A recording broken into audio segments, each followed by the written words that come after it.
kejadian jam 7 itu temen gue mau presentasi disiapin semua segala macam, disiapin sound, disiapin infocus, disiapin, dan pas bener-bener ngidupin sound system ada suara cewek nangis di dalam sound system itu. Itu kedengeran semua. Dan itu kedengeran satu rumah. Wah, serasa gue gak bakal bisa bertahan lama di rumah itu. Jadi gue merasa gue kayaknya harus pulang, Be. Iya. Jadi lu nggak betah. Nggak betah. Halo, selamat datang di Amripa Channel. Di video kali ini kita masuk ke dalam segmen Kongko Horor. Pada kesempatan kali ini kita kedatangan seorang narasumber yang berasal dari daerah Kabupaten Tangerang. Yaitu langsung aja kita kenalan dengan narasumber kita, yaitu dengan Bang Ajril. Ya, salam kenal Bang Pajar. Iya, siap Bang Ajril. Gimana tadi perjalanan ke sini? Lumayan ya. Lumayan. Macet, lumayan. Ini Bang Ajril ini jauh-jauh teman-teman semuanya. Dari jam berapa sih tadi tuh OTW tuh? Sekitar jam 6. Jam 6 ya? Langsung nyampe sini tadi jam berapa tuh? Jam 8 ya? Jam 8-an lah, jam 8-an ya. Jam 8. Terus Bang Ajril ini ternyata habis kerja, jadi pulang kerja langsung ke sini. Benar. Emang kesibukannya apa sih Bang Ajril? Ini sorry ya, gue manggilnya gue aja nggak apa-apa kan? Nggak apa-apa, santai aja, santai aja. Oke, gitu ya, Kongko kan. Ya, kalau gue sih biasanya kesibukannya aja ya, foto. Jadi gue Foto. kayak masuk ke foto prewedding. Oh, jadi lu itu inilah fotografer bisa dibilang gitu Iya, ya. benar. Videografer, fotografer lah gitu lah. Oke. Berarti kesibukan lu dari ke pernikahan. Iya. Jadi membaur dengan apa namanya prasmanan gitu. Oh, oke. Iya. Jadi makan gratis lah ya. Iya, betul. Jadi kerja yang mengenyangkan gitu. Benar. Selain mengenyangkan dibayar. Benar. Aduh. Benar. Oke, tapi kabar lu baik kan nih? Alhamdulillah. Sehat-sehat gitu kan. Karena habis lebaran takutnya pulang kampung kecapean kan. Betul. Pulang kampung gak lu? Enggak sih. Enggak. Udah nggak dianggap kayaknya di kampung ini. Waduh, bahaya tuh. Oke, Bang Ajril. Siap. Mau berbagi kisah apa nih sama kita nih? Pengalamannya apa nih? Pengalaman gue ya. Sedikit aja. Ini gue spill dulu ya. Iya. Jadi pengalaman gue waktu kuliah.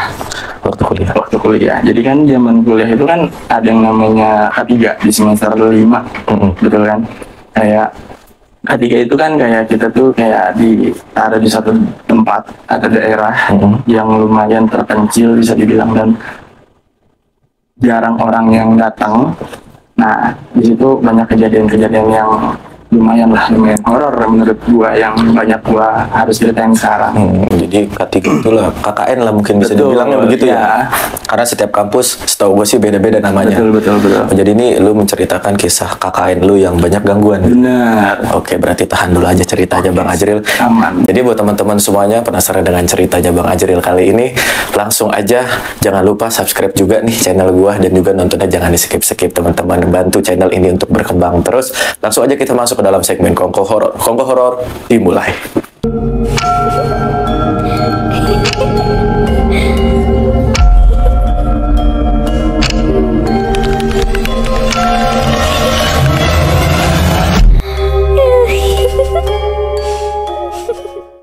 Jadi di tahun 2019 gue masih kuliah di universitas yang ada di daerah Cikokol.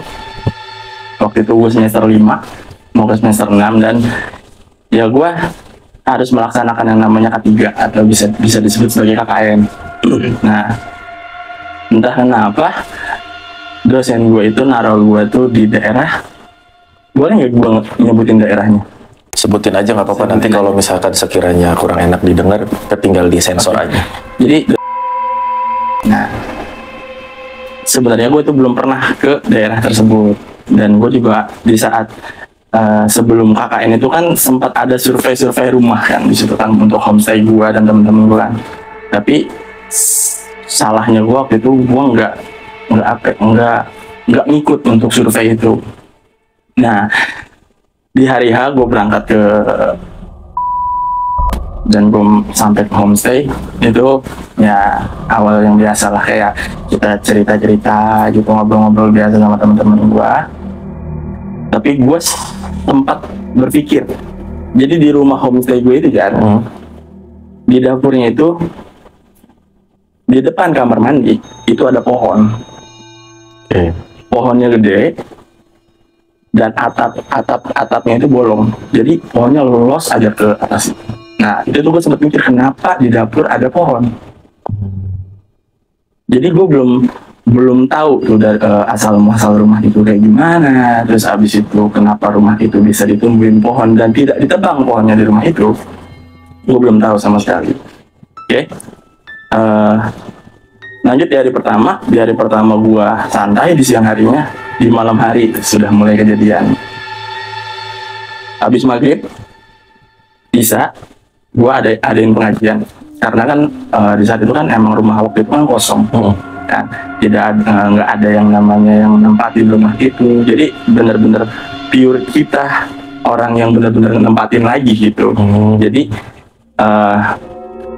ya otomatis gua inilah kayak lah kita buat pengajian sederhana aja, kita undang-undang warga-warga setempat. Setelah itu, setelah pengajian kita ada yang namanya makan malam seperti biasa sama temen-temen kan. Kita makan, setelah makan ada ide dari gue kayak kita nonton film horor yuk gitu kan. Kita nonton film horor yuk, kayaknya seru nih. Dari film rame-rame.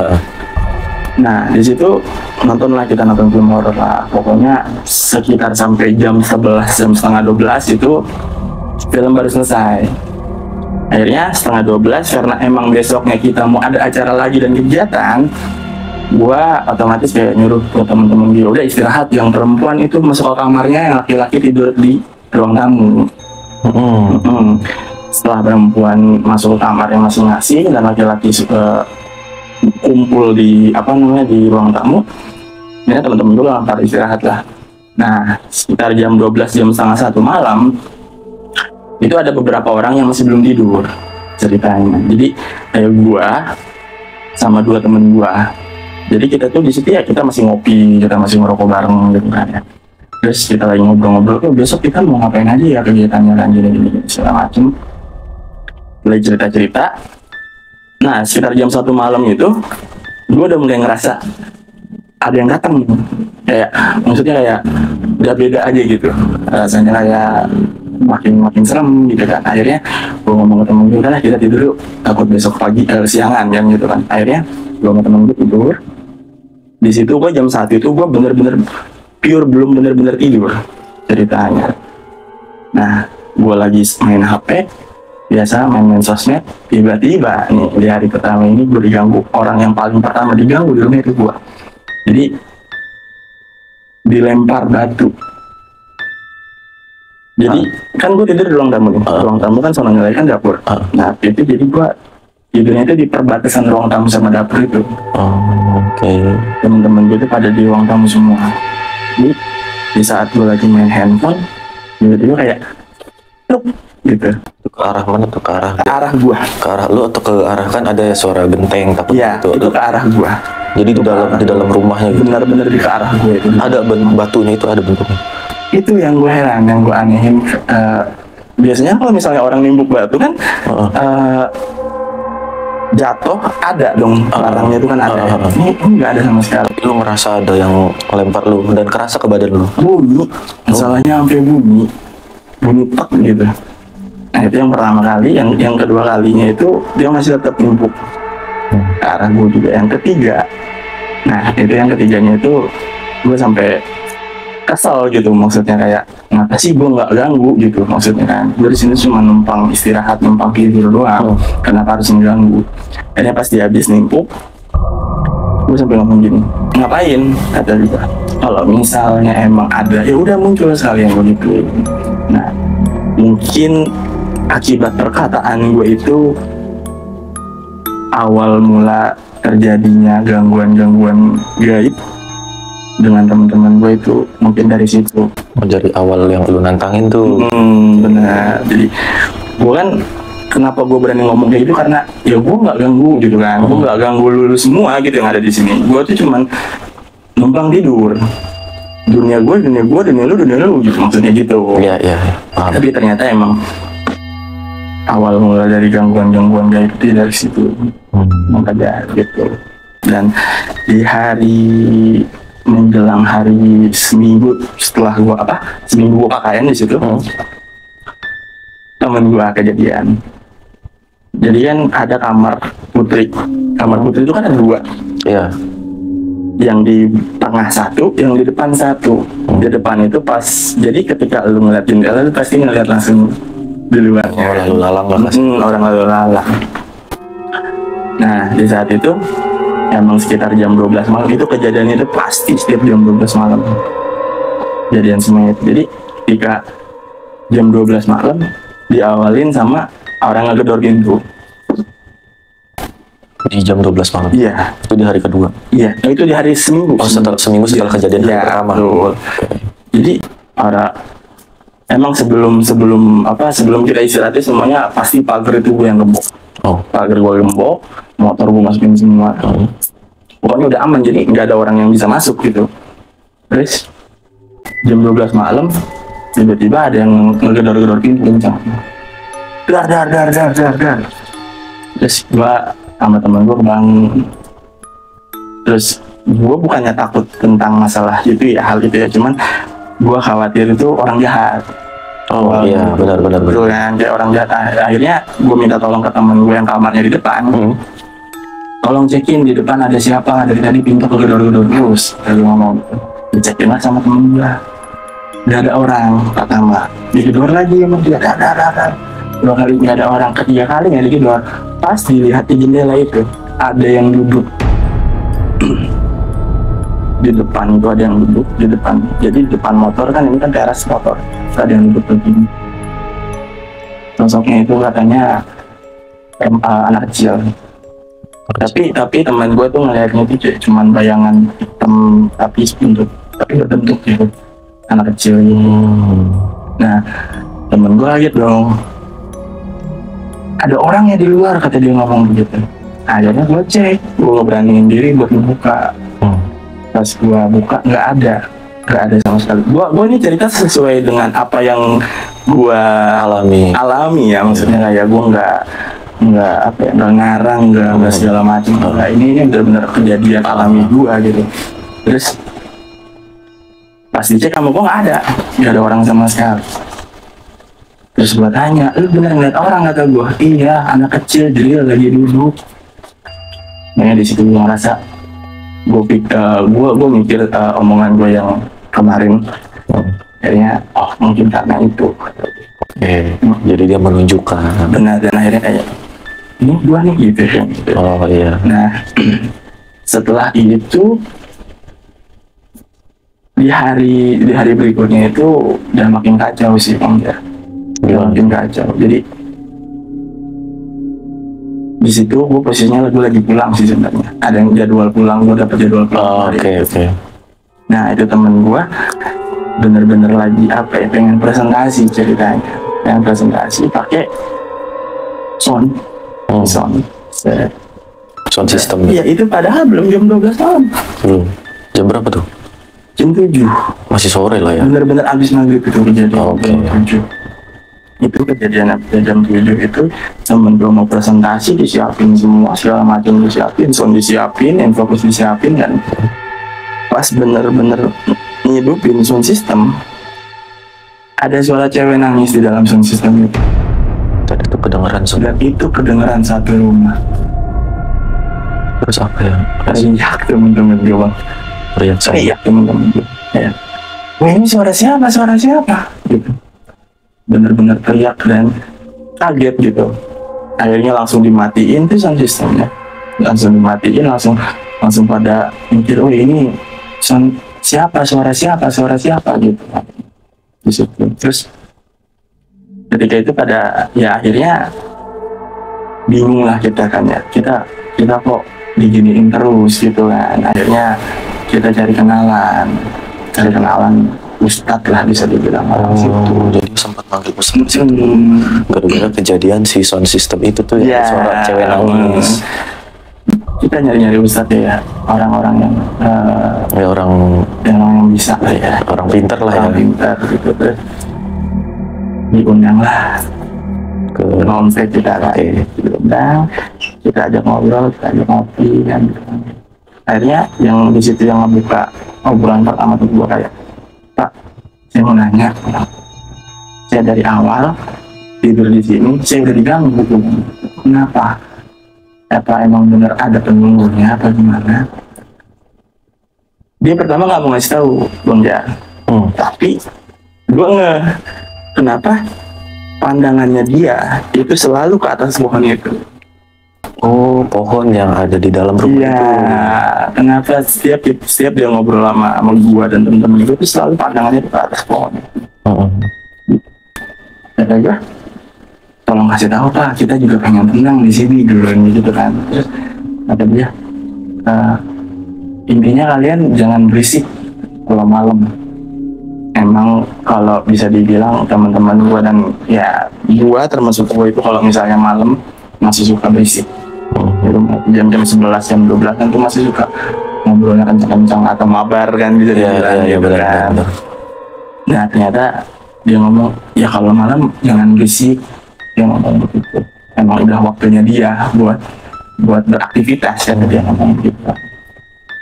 Terus tadinya gue nggak mau nggak mau curiga, bukan nggak mau curiga, gue nggak mau mencari tahu lebih dalam sosok apa yang ada di rumah itu. Gitu. Tapi dengan syarat nggak langsung gue nanya, Pak, sosoknya apa?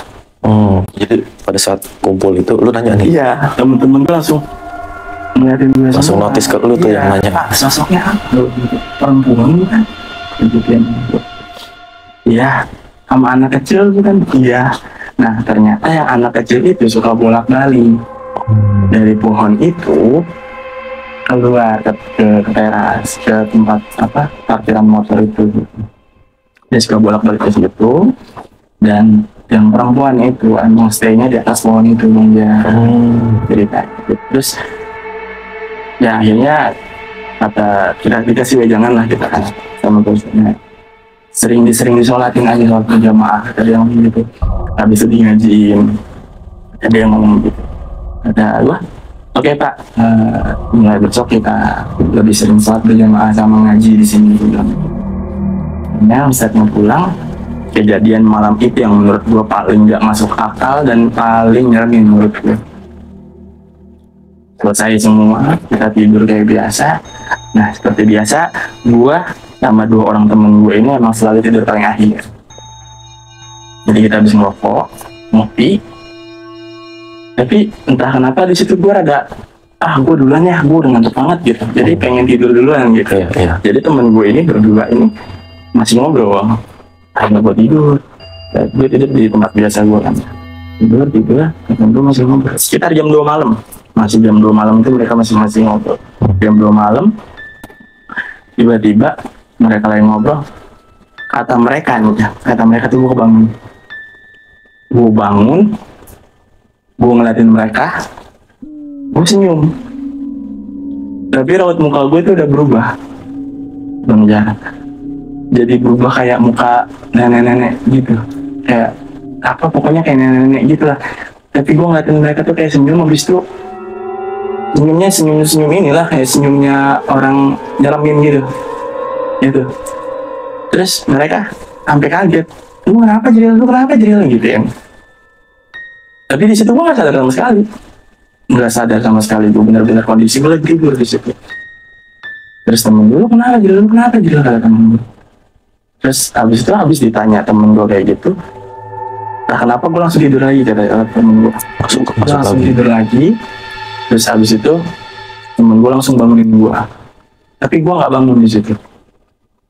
Akhirnya paginya tuh gue baru ceritain, terus malam kenapa kata temen gue ngomong gitu. Dia tiba-tiba kebangun gitu, dia ngomong begitu, ngeliatin gue sama ada temen gue sekolah gitu. Dia ngeliatin kita kata dia sambil senyum, tapi senyum lu kayak nenek-nenek gitu lah. Kalau mukanya udah beda. Gue sampai kaget, lu sampai gue bangunin pas lu bangun tidur lagi, sampai gue bangunin tapi nggak bangun. Gue juga kaget, maksud gue serius lu, gue sampai segitunya kata lu. Serius juga kata dia. Dari situ gue langsung kayak mikir, anjing, sorry nih, nggak apa-apa, santai aja. Anjir lah gitu, maksud gua sampai segininya ke gua gitu, kenapa ini, kenapa, ada apa, gua bilang gitu kan. Dan ya gue itu dapat waktu pulang lagi, gue ketemu sama guru ngaji gue ngobrol sama guru ngaji gue soal itu, ngobrol, ada dia, ternyata kata guru ngaji gue ya itu ngejawab omongan kamu, ada yang dari awal, gitu. Kemudian kata gue kan kayak di awal kan gue sempet saking kesel ya kan, kenapa kalau misalnya ada mah tunjukin aja gitu kan. Nah itu dia ngejawab omongan gua di awal gitu. Dan nggak sampai situ aja sih sebenarnya. Jadi kejadian temen gue juga ada, kayak dia mau masuk ke kamar mandi, pas dia keluar kamar mandi itu dia ngeliat ada sosok yang lagi kayak gini di bawah pohon itu, sampai pingsan orangnya. Jam 1 malam ceritanya, keluar dari kamar pengen buang air kecil, dia sendirian, itu kondisinya pada tidur semua ya, kamar mandi buang air kecil di awal. Pas dia ke kamar mandi mah nggak ada masalah apa-apa gitu. Pas dia keluar baru buka pintu ada yang begini ya, di depan pohon pas itu ada yang begini. Dia di situ kaget mungkin ya, langsung jatuh pingsan temennya langsung pada bangun. Gue juga bangun waktu itu, dia angkat dulu ke kamar. Langsung pas dia sadar gue tanyain kenapa, kata gue ada orang, kata dia ada di bawah pohon itu. Pas gue keluar kamar mandi dia kayak gini posisinya, dia ngomong gitu kan. Serius lu, kata gue, iya. Jadi gue sampai kaget gitu ngomong. Gue serasa gue nggak bakal bisa bertahan lama di rumah itu. Jadi lu rasa gue kayaknya harus pulang deh. Iya. Jadi lu nggak betah. Mungkin karena omongan gue yang awal sampai mereka nunjukin semuanya itu, sampai ngebuat kita nggak betah semuanya gitu kan. Maksudnya kalau misalnya gangguannya ke gue dong sih nggak jadi masalah buat gue kan. Ini masalah ke semua temen-temen gue gitu sih, sampai kejadian yang parah sih menurut gue yang itu. Sampai pingsan ya? Sampai pingsan gitu. Tapi pada akhirnya lu ngasih tahu nggak sebenarnya ini tuh ulah gua gitu? Gua tuh ngasih tahu tuh waktu udah perpisahan. Jadi kita di kampus nih, kita kan habis dari kampus kan udah selesai nih harinya kan, kita ke kampus ngomong. Ada tuh udah ngomong gitu, kata gue, nah sorry kata gua, ngomong semuanya, gangguan semuanya itu ya karena gua, bukannya gua pengen ngembalin kalian, cuman ya emang di situ gua kira gangguannya bakal ke gua doang gitu. Ternyata enggak, ternyata ke semuanya gangguannya. Dan teman-teman gua juga memaklumi hal itu, karena yang udah gua jelasin pertama itu gua ngerasa ditimpukin dan gua ngerasa kesel. Maksud gua baru datang nih gitu, kenapa harus digangguin kayak gitu. Dan di hari terakhir pun sebelum pulang pun gue diganggu. Diganggu, ada orang jalan. Jadi ya udahlah, emang udah pada siap-siap beres semua di situ kan. Jadi barang-barang bawaan udah diberesin semuanya, tinggal besok itu tinggal kita berangkat pulang sekitar jam 1:30 malam. Sengaja itu gua sama temen-temen gue yang cowok semuanya itu nggak tidur, sengaja itu nggak tidur. Dan benar kejadian, gue lihat ada orang jalan di dapur sambil kayak ngetokin apa ya, paku, tahu kan paku kalau ditepak-tepak ke lantai, tak. Itu benar-benar kejadian, itu temen gue sampai kaget semuanya. Bukan kedengar semua, jadi bukan gue doang gitu yang ngerasain, teman-teman gue juga ngerasain kayak itu suara apaan gitu. Dicarilah kan sumber suara, nggak ada sama sekali sumber suara. Terus kenapa pas gue lagi nyari itu pohon di atas gue yang biasanya nggak goyang ya, maksudnya kayak ya anteng adem gitu, karena kan di Teluk Naga kan bisa dibilang kan hujan aja jarang. Terus abis itu panasnya daerahnya, angin jarang, kalau misalnya malam juga jarang. Nah kenapa itu malam-malam itu Pas gue nyari sumber suara itu pohon goyang. Gue ngeh dengan kejadian itu dan ya gue ngomong akhirnya kata gue ini masalah perpisahan, kata gue besok kan kita udah nggak di sini lagi, kata gue. Masalah perpisahan ya saking udah seringnya di situ kan, maksudnya ya gue bercanda itu masalah perpisahan, kata gue. Oke. Ya kan, terus ya udahlah, kata temen. Akhirnya kita mutusin buat tidur semua. Ya esokan harinya kita pamit lah sama tetangga di situ. Kayak hari terakhir itu gue pamit. Nah kenapa tuh gue masih ada rasa sedikit ingin tahu masalah rumah itu. Kenapa rumah itu bisa kayak gitu? Kenapa ada pohon itu di rumah? Akhirnya gue cari tahu. Oh, lu sempat nyari tahu? Sempat nyari tahu. Gimana? Jadi emang kalau kata tetangga di situ itu rumah itu emang jarang ada yang berani lewat situ. Emang ya.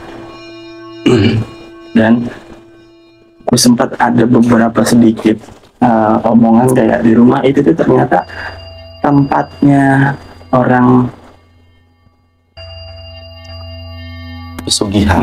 Pesugihan.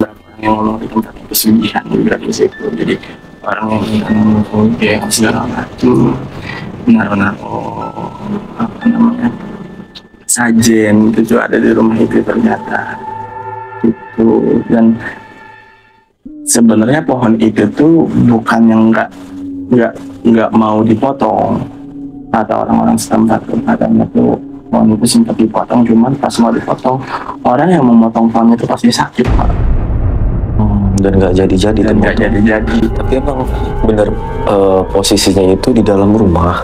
Betul. Jadi kayak pohon deh di dalam rumah. Iya. Terus langsung keluar ke atap iya. dan bener dibolongin aja atapnya untuk si pohon itu. Bener. Itu posisinya ada di dapur dekat kamar mandi gitu. Iya. Jadi ini pohon. Ya sini kamar mandi. Jadi ada depan gitu. Oh, pohon apa itu ya? Gua kurang ngerti itu pohon. Tapi posisinya gede itu pohon. Gede, lumayan gede itu pohon. Jadi udah panjang ke atasnya itu. Jadi di atasnya itu emang sengaja dibolongin sama. Khusus untuk pohon itu aja. Betul. Oh, jadi pohonnya ada di dalam. Ada juga apa ya? Dengar dari penjelasan warga, kata wajar ternyata emang lumayan yang senyeremin ini. Nah emang warga-warga setempat aja kayak ngakuin kalau misalnya rumah ini tuh angker. Gitu kan. Jadi emang terkenal di situ. Betul. Tapi kalau gue boleh tahu itu rumahnya itu rumah siapa, atau emang rumah yang di daerah situ kosong, terus ditempatin untuk anak-anak kalian atau gimana? Rumah itu tuh sebenarnya rumahnya temen gua. Jadi dia itu apa ya, kayak ngerel apa kayak ngasih ini loh, lu kalau misalnya nyari homestay di rumah gua aja deh, nggak ada gitu, kayak apa ngasih sumbangsi gitulah ke gua sama teman-teman gua gitu. Akhirnya ditempatin. Nah emang salahnya kita juga, kita nggak nyari tahu awal rumahnya itu kayak gimana gitu. Kenapa rumah itu bisa kayak gitu, kenapa di dalam rumah itu ada pohon, itu kita nggak tahu, karena kita nggak tahu dari awal. Ya setelah gue cari tahu tentang semua itu, ya gue bilang wajar karena emang apa yang dipakai rumah itu digunakan untuk apa itu ya. Nah itu. Jadi rumah itu sempat dulunya mungkin kali ya, bisa jadi mungkin dulunya sempat dipakai untuk pesugihan. Menurut rumor masyarakat setempat situ. Iya betul. Oke, dan itu kejadian pada tahun 2019. Betul. Ketika lu KKN. Nah. Oke. Dan KKN itu lu berapa hari? Sebulan gue di situ. 30 hari atau 40 hari itu biasanya? 30 dong. 30 ya? Oh, bulan gitu. 30 hari itu lu di situ dan mengalami kejadian-kejadian luar biasa lah. Luar biasa ya itu mah. Gitu. Sayangnya nggak ada yang nari ya. Bahaya. Itu mah masuknya nanti desa penari lagi. Iya, itu mah bahaya. Orang gua bangun aja pada panik temen-temen gua. Masa nanti bangun lu nari? Iya. Tiba-tiba pencak silat gua. Itu kondisinya, posisinya itu ya. Lu ada berapa orang tuh? Nih gua, sorry, gua sambil ngerokok boleh ya? Santai. Minum dulu santai aja. Berarti lu di daerah tersebut lah. Dan ada berapa orang tuh kira-kira? Tapi biasanya banyak sih ya kalau KKN. Kalau di gua kemarin itu KKN itu ada sekitar 40 orang. 40 di dalam satu rumah itu tuh? Iya, salah satu rumah itu 40, makanya tuh dibagi dua gitu. Banyak juga ya. Ini gue ini tuh grup ini grup gua gitu. Oh gitu. Berarti campur tuh ya, perempuan dan juga laki-laki kan? Betul, tapi biasanya. ya tapi tetap kita apa ya, kita batasin gitu. Jadi perempuan tidurnya di kamar, laki-laki tidurnya di ruang tamu gitu. Oh gitu, di ruang tamu.